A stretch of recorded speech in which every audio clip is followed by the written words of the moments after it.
You probably think Costco makes money the same way most stores do. Buy products low, sell products higher, keep the difference. And yes, that is part of the business, but it is not the real engine. Because Costco may be one of the smartest subscription businesses in the world, disguised as a warehouse full of giant ketchup bottles and cheap rotisserie chickens. That sounds strange at first. After all, Netflix is a subscription business. Spotify is a subscription business. Maybe even your gym is a subscription business. But Costco? Here is the trick. Most retailers have to convince you to come in, browse, and buy before they make money from you. Costco gets something first. Your membership fee, that changes the psychology of the whole business. The moment you pay to join, you are no longer just a casual shopper. You are already invested, and once people are invested, they behave differently. They want to use the thing they paid for. They want to get their money's worth. They come back. They buy more. And they trust the system more if it keeps delivering value. That is why Costco is not just selling products. It is selling access. And access is a very powerful product. According to Costco's 2025 annual report, the company generated more than $5.3 billion in membership fee revenue. It ended the year with 145.2 million cardholders, and renewal rates stayed extremely high, especially in the US and Canada. That is not what a weak retail relationship looks like. That is what a strong recurring relationship looks like. Now, think about what this allows Costco to do. Because it has a large stream of membership income, it does not need to squeeze every possible dollar out of every item on the shelf. That is one of the biggest misunderstandings about Costco. Many people think Costco wins because it sells products in giant quantities, but the real advantage is deeper than bulk.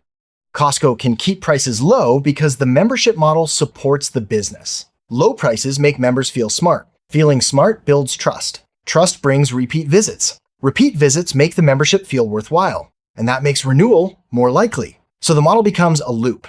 Membership creates commitment. Commitment drives shopping. Shopping reinforces value. Value increases loyalty. Loyalty leads to renewal. That loop is the real product. A normal store has to ask, how do we make this sale profitable? Costco can ask a different question.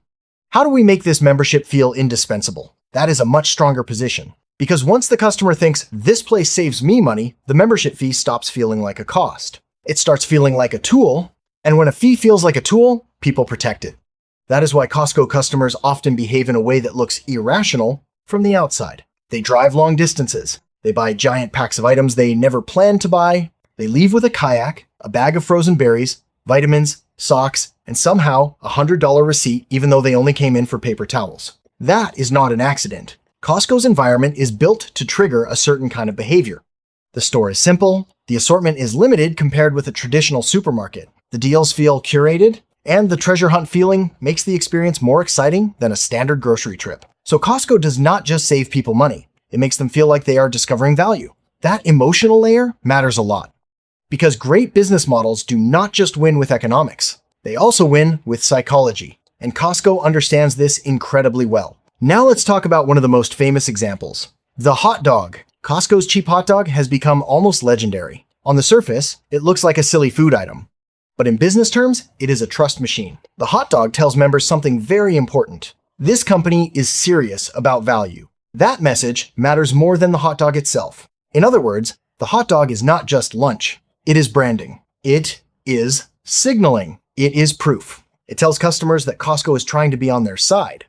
And once that belief gets planted deeply enough, people start trusting the rest of the store more too. A business does not always need every product to maximize profit. Sometimes it needs certain products to maximize trust.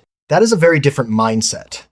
And it is one reason Costco feels stronger than a lot of ordinary retailers. Another important part of the system is the executive membership. Costco's annual report says executive members represented about 73.6% of worldwide net sales in 2025. Why does that matter? Because executive membership deepens the relationship. Now the member is not just paying for access. They are also motivated by rewards. So the spending habit becomes even stronger. The more they shop, the more value they feel they are getting. The more value they feel, the more likely they are to renew. And the more likely they are to renew, the more stable the business becomes. This is where the subscription business in disguise idea becomes really powerful. A lot of people think subscription businesses are mostly digital, but the real definition is not something on your phone. The real definition is a business that builds recurring revenue and recurring behavior through an ongoing relationship. And Costco absolutely does that. It just does it with warehouses, shopping carts, and giant jars of peanuts instead of movies and music. This gives Costco a huge strategic advantage.